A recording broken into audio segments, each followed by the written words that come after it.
और यहाँ तक कि ये बिहार का पहला अजूबा स्कूल मिला, इतना ग्राउंड रिपोर्ट किए हैं। यहाँ इस स्कूल में कॉन्डम तक मिलता है। अब बताइए, यहाँ बड़ी बड़ी बच्चियाँ पढ़ने आती है। हमको ये समझ में नहीं आता कि बिहार के नेता और बिहार सरकार क्या चाहती है कि बिहार के जो गरीब तबके के बच्चे हैं, जो बड़े बड़े स्कूल को एफर्ट नहीं कर सकते हैं, उसके माँ बाप जो है एक लालसा लगा के भेजते हैं सरकारी स्कूल में हमारे बच्चे को कुछ ज्ञान प्राप्त होगा, उसके भविष्य के साथ आप खिलवाड़ क्यों कर रहे हैं? आपने एक कहावत तो सुनी होगी, अशिक्षित को शिक्षा दो और अज्ञानियों को ज्ञान, क्योंकि ज्ञान पाकर ही बन सकता है हमारा बिहार महान। इतने बड़े स्कूल को संचालन करने के लिए मात्र एक शिक्षक है, और एक शिक्षक क्यों है उनसे हम जानकारी प्राप्त करेंगे कि एक शिक्षक इतने बड़े स्कूल को संचालित कर रहे हैं, only for one teacher in this school. इस प्रकार से शिक्षा व्यवस्था सुधरेगा बिहार का? क्या आप चाहते हैं कि बिहार के जो गरीब तबके के मजदूर के बच्चे हैं, जो आपके लिए जीएसटी भरता है, जो आपके लिए टैक्स भरता है, उसका बच्चा जो है क्या अशिक्षित रहे? अशिक्षित समाज से जो है किसी भी राज्य का विकास आज तक ना हुआ है, ना कभी होगा। अगर शिक्षक को सारी जिम्मेदारी जितने भी सरकार दे रही है उससे अगर अलग किया जाए तो ज़रूर है शिक्षा में गुणवत्ता होगा।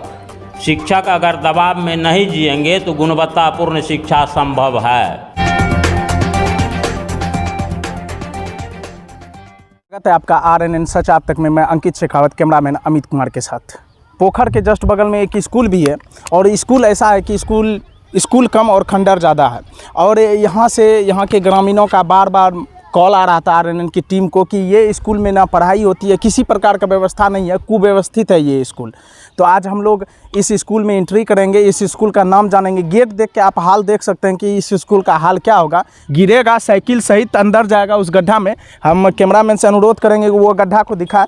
इस गड्ढा में बाईसाइकिल जाने के बाद वो डायरेक्ट गंगा स्नान के लिए जाएगा, और गंगा स्नान होने के बाद वो पूर्ण रूपेण पवित्र होके तब जाएगा स्कूल। देखिए, स्कूल का हाल दिखाते हैं आपको, स्कूल का किस प्रकार से हाल है। ये आपका गेट हो गया स्कूल का, किस प्रकार से गेट है। गेट की व्यवस्था को आप देख के बता सकते हैं कि अंदर का हाल क्या होगा। कि स्कूल के गेट पे जो है नहीं लिखा गया था स्कूल का नाम, क्योंकि गेट ही नहीं है स्कूल के पास, तो स्कूल का नाम क्या लिखा जाएगा? स्कूल का नाम जो है सामने लिखा हुआ है, श्री महावीर शिवानंद मध्य विद्यालय बेल्हाई। अभी ग्राउंड रिपोर्ट चल रही है बेल्हाई से, जो बिहारीगंज के अंतर्गत आता है। और यहाँ का आप देख लीजिए, चारों तरफ जो है बाउंड्री वाल से जो घेरा गया है, किस प्रकार से इस बाउंड्री का हाल देख लीजिए। यहाँ से वहाँ तक किस प्रकार से बाउंड्री का हाल है, देखिए, दिखाते हैं आपको, दिखा रही है RNN की टीम। यहाँ पर बाउंड्री का हाल देखिए किस प्रकार से, हाल पूर्ण रूपेण खराब है। बाउंड्री वाल जो है स्थिति खराब, एक बाउंड्री वाल ढंग से होना चाहिए, तरीका से होना चाहिए, जे हमारे बच्चा बगैर गेट के बाहर नहीं जा सके, बगैर गेट के अंदर नहीं आ सके, यह चाहिए और क्या चाहिए। अब देखिए, यहाँ के ग्रामीणों का कहना है कि बाउंड्री वाल का स्थिति जो है बहुत ही ज़्यादा ख़राब है। देखिए, उनका कहना था कि हमारा बच्चा जो स्कूल में आता है पढ़ने के लिए, तो वो बिना गेट के अंदर बाहर नहीं आ जा सके। लेकिन यहाँ देखिए गेट बनाया हुआ है, अब बच्चों के द्वारा है कि किनके द्वारा है?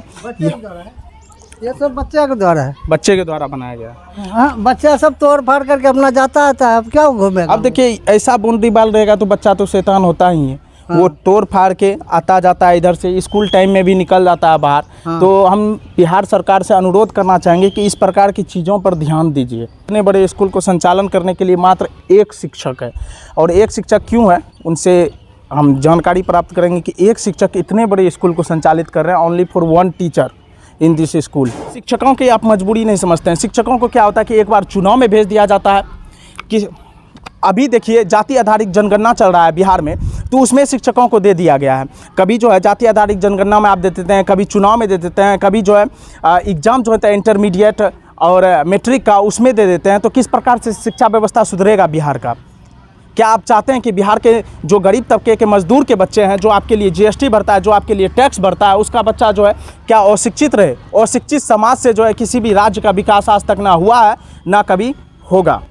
चलिए हम क्लास में जाते हैं और बच्चे से भी पूछते हैं कि किस प्रकार की परेशानी का सामना करना पड़ रहा है, किस प्रकार से जो है स्कूल संचालित होता है। अब देखिए, एक चौंकाने वाला खुलासा हुआ है यहाँ पर, और चौंकाने वाला खुलासा इतना बड़ा खुलासा है कि आप सुन के भी चौंक जाइएगा।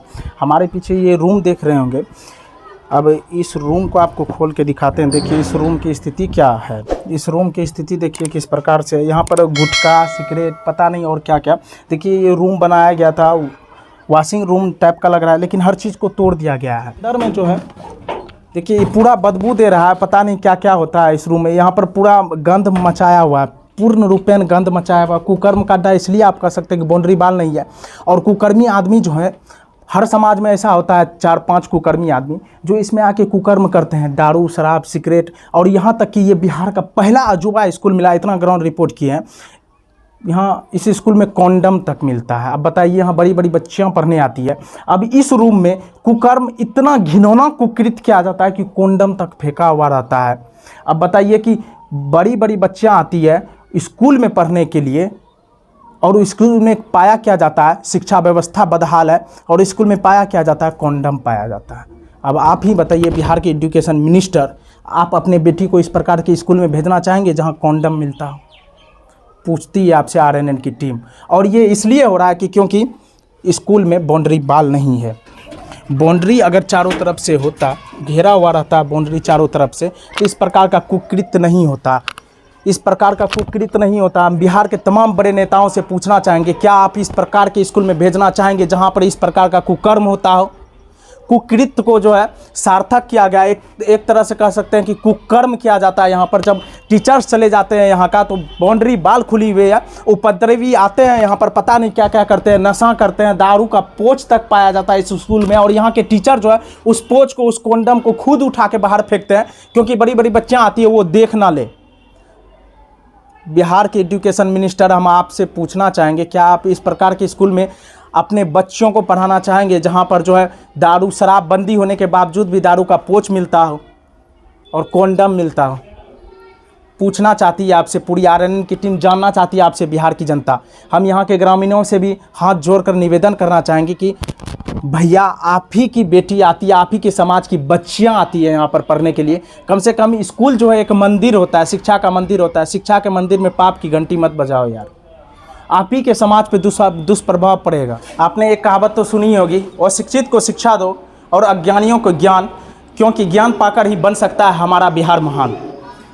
अब देखिए हमारा बिहार महान कैसे बनेगा, क्योंकि शिक्षा स्तर के नाम पर यहाँ पूर्ण रूपेण धांधली हो रहा है। शिक्षा एजुकेशन, बिहार का एजुकेशन सिस्टम बहुत ही ज़्यादा करप्ट है। मैं इसलिए ऐसा कह रहा हूँ, एजुकेशन बहुत ही ज़्यादा करप्ट है, क्योंकि आप देख लीजिए बच्चे बैठे हुए हैं क्लास में, बच्चे की उपस्थिति कितनी कम है। आप देख लीजिए बच्चे बैठे हुए हैं क्लास में और यहाँ पर टीचर्स नहीं है, क्योंकि टीचर्स को लगा दिया गया है जाति आधारित जनगणना में। बच्चे बैठे हुए हैं क्लास में आए हुए हैं और इसको पढ़ाने वाला कोई नहीं है। बिहार का अजूबा सिस्टम ही है। रोज आती है स्कूल? हाँ। पढ़ाई होता है स्कूल में? हाँ, थोड़ा मोड़ा। कौन कौन सर हैं स्कूल में? 5 ठो सर है, नहीं 4 सर 1 मैडम। उसके बाद तुम लोग को जो खाना दिया जाता है वो अच्छा रहता है? हाँ। अच्छा रहता है, खाने लायक रहता है?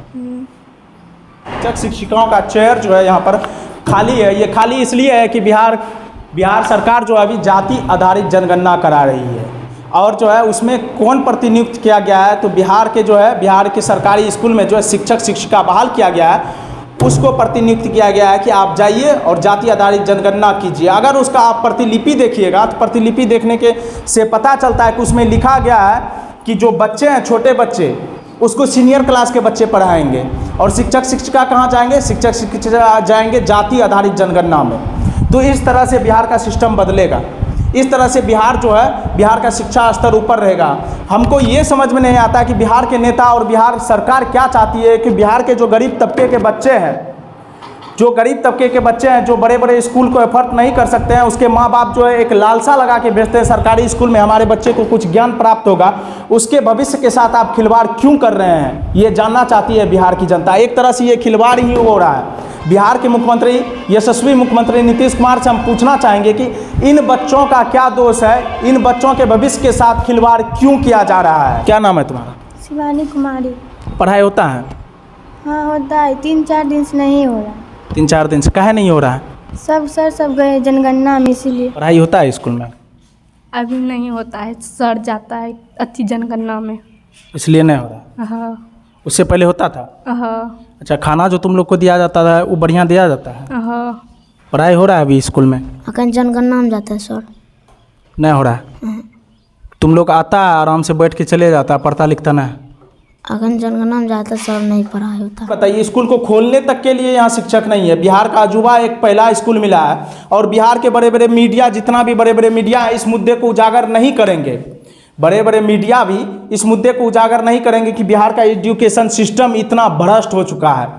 बिहार के इस बच्चे के साथ, ये गरीब तबके के बच्चे हैं, ये गरीब तबके के बच्चे हैं, इसके माँ बाप मजदूरी करते हैं और एक आस लगा के भेजे हैं सरकारी स्कूल में, बिहार सरकार के भरोसे। सरकारी स्कूल में जाएगा बच्चा, कुछ लाभ भी मिलेगा और कुछ पढ़ लिख लेगा, इंटरमीडिएट में और मैट्रिक का एग्ज़ाम देके किसी तरह से शिक्षित हो जाएगा।